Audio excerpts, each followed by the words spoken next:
अस्सलाम वालेकुम dear student, आज के लेक्चर में हम स्टडी करेंगे नोमेनक्लेचर ऑफ ऑर्गेनिक कंपाउंड। किस member of saturated hydrocarbons have single bond and they are known as alkanes. In the similar way, unsaturated hydrocarbon contain two types of bond. One is double bond and other is triple bond, and they are comprises of alkenes and alkynes homologous series.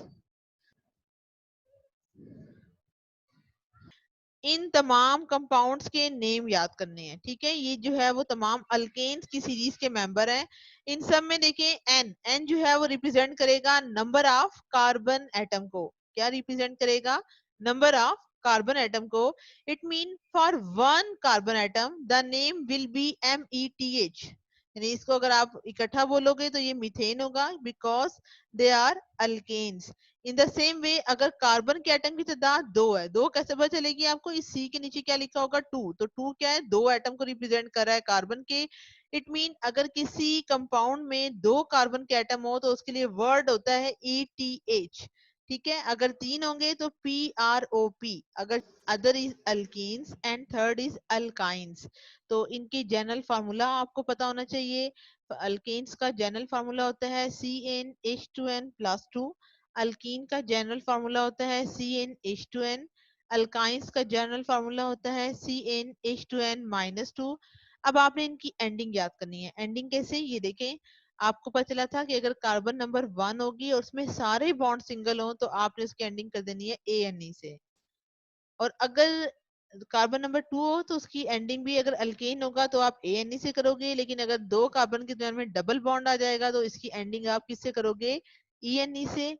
और अगर triple bond होगा तो किससे ending करोगे? YNE से। तो ये आपने याद करना है कि अल्केन्स के अंदर जितने भी कंपाउंड्स की जब आप नेम रखते हैं तो उनकी एंडिंग आप ANE से करते हैं। अल्कीन्स के लिए एंडिंग ENE से करते हैं और अल्काइंस के लिए एंडिंग YN रहेंगी। ठीक है, तो सबसे पहले आपने करना क्या है इन नोमेनक्लेचर को स्टार्ट करने से पहले कि आप पहले पूरी ये काउंटिंग याद कीजिए। ठीक है, जब तक आपको ये काउंटिंग याद नहीं होगी आप ऑर्गेनिक कंपाउंड में आगे नहीं चल सकते। तो उम्मीद करती हूँ कि आप लोग इसको याद कर लोगे, मेमोराइज कर लोगे, फिर आपके लिए कोई इशू नहीं बनेगा। उसके बाद बच्चों एक और चीज है जिसको हम बोलते हैं अल्काइल ग्रुप्स। ठीक है, अब अल्काइल ग्रुप्स क्या होते हैं? ये अल्काइल ग्रुप्स अल्केन का कोई मेंबर ले रहे हैं, लाइक मीथेन। अगर आप रिमूव कर देते हैं one of the hydrogen atom, only one hydrogen atom अगर आप रिमूव करते हैं अल्केन में से, तो जो चीज पीछे बचती है that is known as the alkyl radicals. तो अगर देखें ये CH4 था, एक हाइड्रोजन निकाली तो पीछे कितनी बची? CH3। तो इसको हम बोलते हैं alkyl groups. Okay, when a hydrogen atom is removed from an alkane, the remaining group of atom is called alkyl group, या फिर इसको आप क्या कहते हैं? alkyl radicals। तो यही आपको बता रहे हैं कि अगर आप एक हाइड्रोजन एटम को रिमूव करते हैं, कहाँ से रिमूव करोगे? अल्केन से। तो जो चीज पीछे बचती है that is known as the alkyl group. और अल्काइल ग्रुप के लिए हाइड्रोजन एटम को रिमूव कर देते हैं तो जो चीज पीछे बचती है that is known as the alkyl radicals. और इन सब की एंडिंग आपने किससे करनी है? YL से। जैसे मीथेन होगा, एक हाइड्रोजन निकालोगे तो चीज क्या बनेगी? मीथाइल। इथेन की हाइड्रोजन निकालोगे तो इसकी एंडिंग क्या होगी? YL से इथाइल। प्रोपेन की एक हाइड्रोजन निकालोगे तो जो चीज पीछे बचेगी that is known as the propyl. तो उम्मीद करती हूँ कि ये बात आपको क्लियर होगी। जैसे यहाँ देखें, आपको यहाँ पे क्लियर हो रहा है कि इन सब में एक एक हाइड्रोजन जो है वो रिमूव हो रही है। तो इसको मजीद आप इसके स्ट्रक्चर से एलैबोरेट कर सकते हैं। फॉर एग्जांपल कि ये अल्केन है, अल्केन में ये एक हाइड्रोजन आपने रिमूव कर दी तो इसका नेम क्या होगा? मीथाइल। इसी तरह ये स्ट्रक्चर बच्चों आपके पास किसका है? इथेन का है। इथेन में से आप एक ये वाली हाइड्रोजन निकाल रहे हैं, जो चीज पीछे बचेगी that is known as the ethyl. In the same way इसमें से एक निकाली तो इसको आपने अब यहाँ पे एक वर्ड लगाते हैं बच्चों, जैसे ही कार्बन 3 हो जाए और ये सीधी, इसके पास दो पॉसिबिलिटी होती है, या तो ये तीनों सीधी होती हैं या एक ऊपर ब्रांच बन जाती है। तो अगर तीनों सीधी रहेंगी स्ट्रेट, एन जो है वो नॉर्मल के लिए होता है, एन जो स्मॉल एन वर्ड है स्टैंड्स फॉर नॉर्मल। और नॉर्मल वर्ड किस चीज को रिप्रेजेंट करता है? स्ट्रेट को। यानी ये तीनों कार्बन एक स्ट्रेट चेन में है तो ये इसको हम बोलते हैं एन प्रोपाइल। तो आपने ये ब्यूटेन में से आप एक हाइड्रोजन निकालोगे तो ये होगा एन ब्यूटाइल। ठीक है, तो अभी आपने प्रॉपर IUPAC सिस्टम को जो है वो लर्न करना है। तो सबसे पहले हम रूल्स जो हैं वो देखेंगे फॉर नेमिंग अल्केन्स के। तो यहाँ पे बच्चों तो यहाँ देखिएगा सबसे पहला रूल क्या है कि locate the longest continuous chain of the carbon atom. This chain determines the parent name for the alkanes. अब पेरेंट नेम आपने कहाँ से लेने हैं? तो बच्चों आपको ये पेरेंट नेम के लिए मैंने कुछ चीजें बताई थी, तो वो आप देख सकते हैं। ये वाली चीज कि ये जितने भी नेम होंगे ना, ये सारे ये वाले ये कहलाएंगे इसके पेरेंट नेम। तो ये पेरेंट नेम के तौर पे देखना है कि जब भी आप नेम दो तो सबसे पहले आप नंबरिंग करो। नंबरिंग कहाँ से की जाती है बच्चों? फ्रॉम राइट साइड से या फिर फ्रॉम लेफ्ट साइड से, या आप पूरी ऐसे नंबरिंग कर लें, ऐसे नंबरिंग कर लें, इस तरह से ऊपर से नीचे की जानिब आए। जरूरी नहीं है कि आप सीधी सीधी चेन में नंबरिंग करें, आप हर पॉसिबल वे से एक चेन का सिलसिला जारी रखें। आप नंबरिंग करके देखें। आपके पास रूल क्या है कि आपने हमेशा लॉन्गेस्ट, लॉन्गेस्ट का मतलब होता है लंबी तरीन, कंटिन्यूस। ये ना हो आप कहें मैम यहाँ से चेन सिलेक्ट की फिर यहाँ गए, तो ऐसा नहीं है। चेन का सिलसिला सीधा रहना चाहिए। यानी अगर आप यहाँ से नंबर 1 कर रहे हो, इसको नंबर 2 कर रहे हो, तो ये नंबर 3 होगा। अब आप तोड़ नहीं सकते इस चेन को, यानी चेन जो है वो कंटिन्यूस रहनी चाहिए। तो इस चेन से हमारे पास अल्केन का पेरेंट नेम डिटरमिन हो जाता है। जैसे फॉर एग्जांपल अगर आप इसको लें तो ये 1, 2, 3, 4, 5 एंड 6। तो अभी आपको बताया था अगर कार्बन 6 हो तो उसके लिए पेरेंट नेम क्या होता है? हेक्सेन। क्योंकि लॉन्गेस्ट कॉन्टिन्यूस चेन के अंदर कार्बन एटम की तादाद क्या है? 6 है। तो ऑर्गेनिक कंपाउंड की अभी आपको मैंने काउंटिंग सिखाई है कि काउंटिंग के अंदर अगर कार्बन 6 हो जाए तो वर्ड क्या इस्तेमाल करते हैं? HEX। क्योंकि सारे बॉन्ड सिंगल हैं तो इसकी एंडिंग आप अल्केन के लिए किससे लगाओगे? ANE के साथ लगा लेंगे। सेकेंड चीज क्या है हमारे पास कि जो लॉन्गेस्ट कॉन्टिन्यूस चेंज है may not always be obvious from the way the formula is written. अच्छा जैसे यहाँ देखें कि आपको लग रहा है कि इस सिलसिले में तो मैंने नंबरिंग बिल्कुल ऐसे सीधे की है, इस तरह से। तो कहते हैं ये फॉर्मूला देख के आप डिटरमिन नहीं कर सकते कि आपने ऐसे हमेशा सीधी ही नंबरिंग करनी है। रूल क्या है? रूल हमारे पास ये है कि आपने हमेशा लोकेट करनी है बच्चों लॉन्गेस्ट कॉन्टिन्यूस चेन को। तो यहाँ देखें अगर आप ये नंबरिंग ऐसे करते तो इस सूरत में 1 कार्बन, 2 कार्बन, 3, 4, 5 एंड 6 होती। अब इस तरह से नंबरिंग करोगे फार्मूले के हिसाब से तो ये 6 है।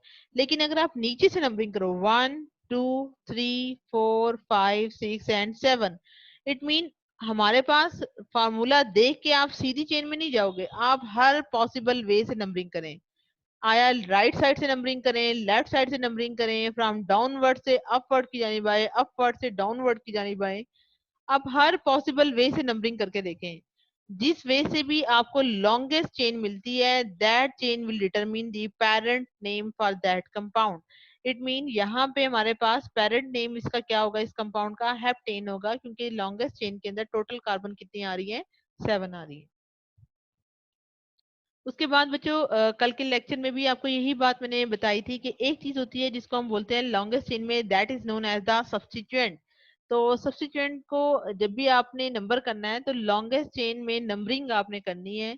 तो number the longest chain beginning from the end of the chain nearer the substituent. यानी इसका मतलब क्या है कि आप नंबरिंग कर रहे हैं, ठीक है। अब आपके पास नंबरिंग करने का एक ये वे है और एक पॉसिबल वे ऊपर से नीचे की जानी भी हो सकता है। यानी अगर मैं इसकी नंबरिंग यहाँ से करती तो ये क्या होता? 1 कार्बन, 2, 3, 4, 5।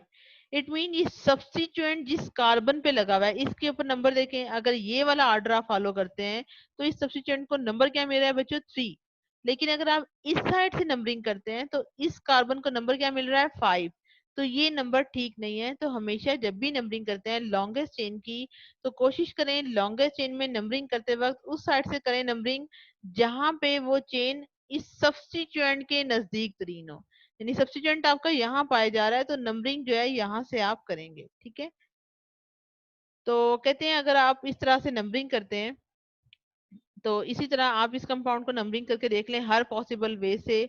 यहाँ से भी राइट से भी नंबरिंग कर सकते हैं, लेफ्ट से भी कर सकते हैं, लेकिन अगर आप लेफ्ट से करेंगे तो ये सब्स्टिट्यूएंट आपका दूर पड़ जाएगा। तो हम क्या चाह रहे हैं कि नंबरिंग के लिए वो पोजीशन बेस्ट होती है जहाँ पे सब्स्टिट्यूएंट जो है वो नजदीक तरीन हो इस नंबरिंग के। अगर आप इस तरह से नंबरिंग करोगे तो ये 1, 2, 3, 4 और ये कार्बन को क्या नंबर मिलेगा? 5। तो हमारे लिए बेहतर चीज क्या है कि आप उस साइड से नंबरिंग कीजिए जहां पे सब्स्टिट्यूएंट को कम से कम नंबर मिले। सब्स्टिट्यूएंट अब क्या चीज है, यहाँ देखें बच्चों, ये बेसिकली अल्केन है जिसमें से एक हाइड्रोजन रिमूव हो गई है। तो जैसे ही सब्स्टिट्यूएंट की आप बात करोगे तो सब्स्टिट्यूएंट की एंडिंग आप किस वर्ड से करोगे, वाई एल से। तो क्योंकि सब्स्टिट्यूएंट बेसिकली आपके क्या है, अल्काइल ग्रुप्स है। उसके बाद use the numbers obtained by the application of rule 2 to designate the position या location of the substituent group। यानी जो हमारे पास substituent group है, फॉर एग्जाम्पल इस केस में आप नंबरिंग करते हैं फ्रॉम डाउनवर्ड टू अपवर्ड। तो इस केस में अभी आपको बताया कि नंबरिंग आपने जब भी करनी है तो हमेशा इस सब्स्टिट्यूएंट के नजदीक तरीन कीजिए। तो जब आप सब्स्टिट्यूएंट के नजदीक तरीन करते हैं, पहले तो आप ये देखिए लॉन्गेस्ट चेन थी, लॉन्गेस्ट चेन के लिए वर्ड याद रखिएगा, उसको आप बनाते हैं पेरेंट नेम। पेरेंट नेम का मतलब होता है कि वो नेम हमेशा लास्ट पे लिखा जाता है। क्योंकि कार्बन टोटल कितनी है, 7 है। तो अगर तो आपकी कार्बन एटम की तादाद 7 हो तो उसकी एंडिंग आप किस वर्ड से करते हैं, हेप्टेन से, ठीक है। और ये ग्रुप आपका क्या है, दैट इज योर सब्स्टिट्यूएंट। और ये सब्स्टिट्यूएंट किस पोजीशन पे लगा हुआ है, इस कार्बन का नंबर क्या है बच्चों, 3। और ये आपको बताया था कि ये बेसिकली एक अल्काइल ग्रुप है। और अल्काइल ग्रुप में चेक करें, अगर एक कार्बन हो तो METH लिखते हैं, और अल्काइल ग्रुप की एंडिंग किससे करते हैं बच्चों, YL से करते हैं। तो ये सब्स्टिट्यूएंट किस पोजीशन पर लगा हुआ है, दैट इज पोजीशन नंबर 3। तो आपको रूल बता रहे हैं लिखने का कि जो पेरेंट नेम होगा, पेरेंट नेम क्या है, that is your longest selected chain. तो जो आपकी सिलेक्टेड लॉन्गेस्ट चेन है वो आपका क्या बन जाएगा, पेरेंट नेम। और पेरेंट नेम को हमेशा हम लास्ट पे लिखते हैं। And the substituent group preceded by the number designating its location on the chain। कि आप इस सब्स्टिट्यूएंट की पोजीशन को डिस्कस करेंगे। अब ये सब्स्टिट्यूएंट की पोजीशन जो है, ये इसकी लोकेशन, ये किस जगह पर पाया जा रहा है, ये पोजीशन नंबर 3 पर पाया जा रहा है। तो ये पोजीशन नंबर 3 आप लिखेंगे। और जब भी सब्स्टिट्यूएंट की आप बात करते हैं तो सबसे पहला काम ये होता है कि इसकी पोजीशन आपने सबसे पहले लिखनी होती है। तो लिखने के लिए जिस पोजीशन पे लगा हुआ है, 3 पे लगा हुआ है, और ग्रुप का नाम क्या है, मिथाइल है। तो ये आप लिखेंगे। और numbers are separated from words by a hyphen. अब यहाँ देखिए ये नंबर्स हैं, नंबर्स क्या है, ये मैथमेटिक्स के हिंसे हैं और ये आपके इंग्लिश के वर्ड्स हैं। तो मैथमेटिक्स के हिंसों को इंग्लिश के वर्ड से अलहदा करने के लिए ये जो छोटी सी डैश लगाते हैं स्टूडेंट्स, इसको हम बोलते हैं हाइफिन। तो नंबर्स को आपने वर्ड से सेपरेट करना हो तो आप क्या यूज करोगे, दैट इज हाइफिन। हमेशा आप फर्स्ट स्टेप में लॉन्गेस्ट चेन सेलेक्ट करोगे। The selected longest chain will be your parent name for that compound and it should be written at the end, while the substituent name will start in the beginning and the number are separated from words by a hyphen। In the same way अगर students आप इस compound को name दें तो यहाँ देखें, यहाँ पे लॉन्गेस्ट चेन दोनों तरफ से तो ठीक है, बट आपने वो पोजीशन सेलेक्ट करनी है जहाँ पे सब्स्टिट्यूएंट को मिनिमम नंबर मिले। अगर आप ये नंबरिंग यहाँ से करते तो इस सब्स्टिट्यूएंट को पोजीशन नंबर 5 मिलनी थी, जो कि हमारे पास रॉन्ग है। तो आप वहां से नंबरिंग करेंगे जहां से क्या होगा, इस सब्स्टिट्यूएंट को कम 3 नंबर मिले। कम 3 नंबर किस पोजीशन से मिल रहा है, that is your position number 2। It mean 2 आप लिखोगे इस ग्रुप का नाम। ये चूंकि अल्काइल ग्रुप है और अल्काइल ग्रुप में मिथाइल है, तो वर्ड को आपने सेपरेट करना है, नंबर को आपने सेपरेट करना है वर्ड से, दैट इज हाइफेन। और ये पेरेंट नेम, लॉन्गेस्ट चेन आपकी 6 कार्बन पर मिल है तो इसका नेम क्या होगा, हेक्सेन। रूल नंबर 4 स्टूडेंट्स देखिएगा। अब वो कहते हैं कि व्हेन 2 और मोर सब्स्टिट्यूएंट्स आर प्रेजेंट, कि आपके पास सिलेक्टेड लॉन्गेस्ट चेन में 2 या 2 से ज्यादा सब्स्टिट्यूएंट मौजूद हो, give each substituent a number. Her substituent को आपने नंबर देना है कोरस्पॉन्डिंग टू इट्स लोकेशन, कि वो किस लोकेशन पर लगे हुए हैं लॉन्गेस्ट चेन में। जैसे फॉर एग्जांपल बच्चों, आप लोग इस कंपाउंड का नेम लिखें अगर, तो आपने इसको लॉन्गेस्ट चेन, आपने इसको नंबरिंग की। अब आपके पास नंबरिंग के चांसेस ये थे कि आप इस साइड से भी नंबरिंग कर सकते थे, इस साइड से भी कर सकते थे, दोनों तरफ से करके आप देख सकते हैं। अगर आप इस तरफ से करेंगे तो ये आपका एक ये सब्स्टिट्यूएंट है, एक आपका ये सब्स्टिट्यूएंट है। इस तरफ से नंबरिंग करने पर इस सब्स्टिट्यूएंट को नंबर 3 मिल रहा है।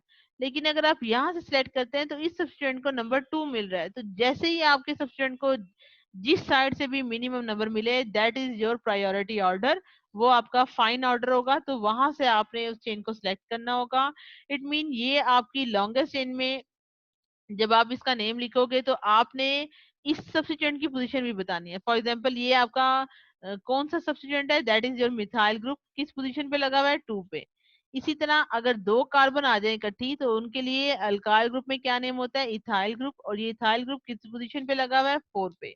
अब क्वेश्चन ये राइज होता है कि हमने इस स्ट्रक्चर का जब नेम लिखा तो हमने इथाइल के ग्रुप को पहले लिख लिया, यानी हमने इसका नेम दिया है 4 इथाइल 2 मिथाइल हेक्सेन।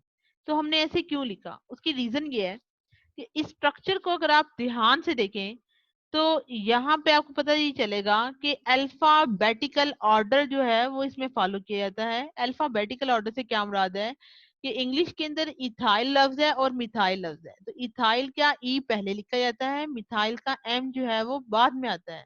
इसको बोलते हैं अल्फाबेटिकल ऑर्डर। तो जब भी आपके पास एक या एक से ज्यादा सब्स्टिट्यूएंट मौजूद हो तो जब आपने उनका नेम लिखने लगे तो हमेशा उस सब्स्टिट्यूएंट का नेम हम पहले लिखते हैं जो अल्फाबेटिकल में पहले आता हो। जैसे इंग्लिश का अंदर जब आप ई और एम का कंपैरिजन करें तो E word should be place first after then M. तो जब आप इस तरह से लिखते हैं तो आप नेम पहले कर लोगे चेंज, लेकिन उनकी पोजीशन जो होगी वही आप रखोगे। जैसे फॉर एग्जांपल इथाइल ग्रुप किस पोजीशन पे लगा हुआ है, नंबर 4 पे, तो आप नेम दोगे 4 इथाइल। मिथाइल ग्रुप किस पोजीशन पे लगा हुआ है, 2 पे, दैट इज 2 मिथाइल। और सिलेक्टेड लॉन्गेस्ट चेन कितने एटम्स पर मुश्तमिल है, 6 पे, तो इसका नेम क्या होगा, हेक्सेन। तो यही बता रहे हैं आपको कि जो सब्स्टिट्यूएंट है it should be listed alphabetical, that is ethyl before methyl. और जब आपने इसका नेम देना है अल्फाबेटिकल ऑर्डर में, disregard multiplying prefixes such as di and tri. अच्छा, अल्फाबेटिकल ऑर्डर में बच्चों आप लोगों ने डाई और ट्राई को नहीं लेके चलना। अब आप ये कहेंगे ये डाई का मतलब होता है 2, ट्राई का मतलब होता है 3, इसी तरह टेट्रा 4 होता है, पेंटा 5 होता है। तो ये अगर अभी आप मजीद एग्जांपल लेते हैं फिर आपको क्लियर होगा कि अगर यही सब्स्टिट्यूएंट एक से दो दफा लगाओ तो उसके लिए आप डाई मिथाइल का वर्ड इस्तेमाल करोगे, बट इस डाई लफ्ज को और ट्राई लफ्ज को आपने अल्फाबेटिकल में काउंट नहीं करना, याद रखिएगा। अगेन आपको बता रही हूँ कि लफ्ज डाई को और ट्राई को अल्फाबेटिकल में नहीं लेके आना, जस्ट जो उनके अल्काइल ग्रुप्स हैं उनके नेमिंग को आपने अल्फाबेटिकल के अंदर लेकर आना है। अब यहाँ देखिए बच्चों, ये एक और एग्जांपल है आपके पास, रूल नंबर 5 है कि when two substituents are present on the same carbon atom. जैसे यहाँ देखें ये सिलेक्टेड लॉन्गेस्ट चेन है, इसमें एक कार्बन नंबर 3 पे एक ये सब्स्टिट्यूएंट लगा हुआ है और एक ये सब्स्टिट्यूएंट लगा हुआ है।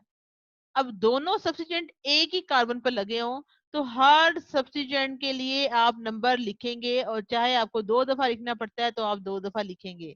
जैसे फॉर एग्जांपल मिथाइल और इथाइल, वही वाली बात कि अल्फाबेटिकल में इथाइल लफ्ज पहले आता है, मिथाइल वर्ड बाद में आता है।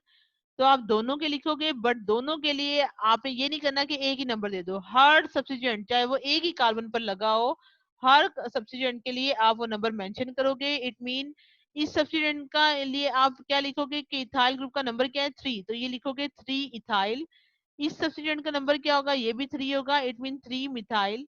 टोटल कार्बन 6 है तो ये क्या हो जाएंगी, hexane. 3 ethyl 3 methyl hexane.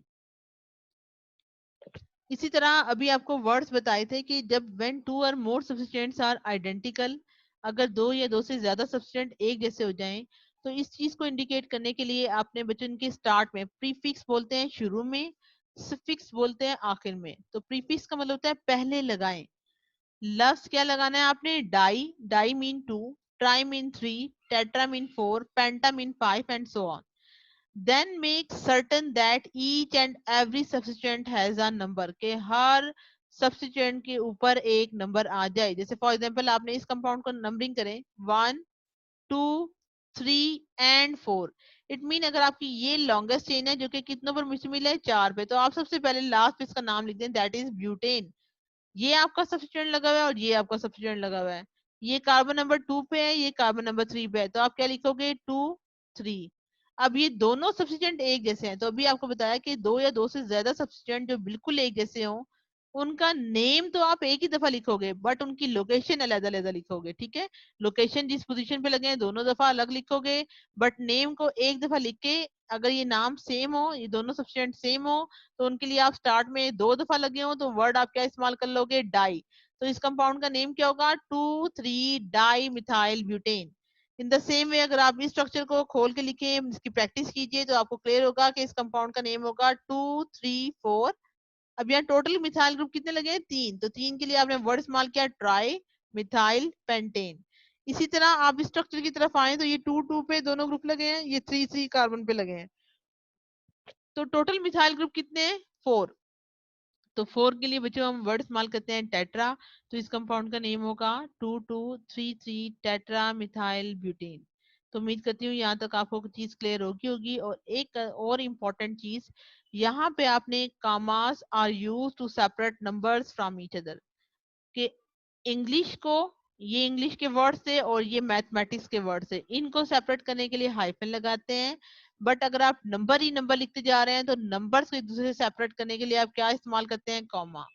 Numbers को सेपरेट करने के लिए कॉमा, वर्ड्स को, नंबर को सेपरेट करने के लिए हाइफन। तो इसको भूलिएगा मत, ये बहुत इंपॉर्टेंट बात थी, ठीक है। अब रूल नंबर 7 देखिए, अगला रूल है कि when two chains of equal length compete for selection as the parent chain, choose the chain with greater number of substituents। तो कहते हैं कि अगर आप कोई ऐसा चेन सेलेक्ट करने लगे हैं जहां पे आपके पास नंबर ऑफ सब्सटीट्यूएंट्स जो हैं वो अवेलेबल हैं, तो उस चेन को प्रेफरेंस दीजिए, उस लॉन्गेस्ट चेन को सिलेक्ट कीजिए जहां पर सब्सटीट्यूएंट की तादाद ज्यादा हो। जैसे फॉर एग्जांपल इस कंपाउंड को अगर आप देखें तो यहाँ पे 3 पोजीशन पे एक इथाइल ग्रुप लगा है और 3 पोजीशन पे मिथाइल लगा है, 6 कार्बन है, तो 3 ethyl 3 methyl hexane. Rule number 8 है आपके पास जो कि एल्केन का है, कि जब आप नंबरिंग करने लगे इक्वल डिस्टेंस से from the either end of the longest chain, choose the name that gives the lower number at the first point of difference. जैसे यहाँ देखिए बच्चों, अगर आपने एक तो ब्लैक कलर से नंबरिंग की गई है बच्चों, और एक आपको समझाने के लिए रेड कलर से नंबरिंग की गई है। जो रेड कलर से नंबरिंग की गई है वो एक्यूरेट नहीं है, जो ब्लैक कलर से की गई है वो इस कंपाउंड का एक्यूरेट एंड ट्रू नेम है। तो अगर आप यहाँ देखें इनमें फर्क क्या आ रहा है, यहाँ देखें अगर आप ऐसे नंबरिंग करते हैं तो इस सब्स्टिट्यूएंट को नंबर 2 मिल रहा है, ठीक है। लेकिन और उसके बाद नेक्स्ट नंबर क्या मिल रहा है? 3 मिल रहा है। फिर क्या मिल रहा है? 5 मिल रहा है। तो यहाँ देखिए नंबर में क्या आ रहा है? 2 3 5। लेकिन अगर आप रेड कलर वाली नंबरिंग को फॉलो करते हैं तो इसमें आता है 2 4 5, यानी सब्स्टिट्यूएंट के नंबर देखें अब चेंज हो रहे हैं। तो इन दोनों के अंदर आप कंपैरिजन कीजिए, 2 3 5, यानी नंबरिंग कम से कम नंबर कहाँ से स्टार्ट हो रहा है? 2 3 5 से, ना के 2 4 5 से, क्योंकि 2 के बाद 4 नहीं बल्कि 2 के बाद पहले क्या आता है? 3। तो ऐसे अगर आपको मिलता है कि दोनों लॉन्गेस्ट चेन इक्वल हो, तो आप उस चेन को सिलेक्ट करना है जहां पे आपके पास कम से कम नंबर हो, यानी कम से कम आपके पास काउंटिंग जो है वो चल रही हो, तो वहां से आप उस ऑर्डर को फॉलो करेंगे। तो इस कंपाउंड का एक्यूरेट नेम रेड नंबरिंग के अकॉर्डिंग नहीं बल्कि ब्लैक नंबरिंग के अकॉर्डिंग होगा, और इस कंपाउंड का नेम क्या होगा? That is 2 3 5 tri methyl hexane.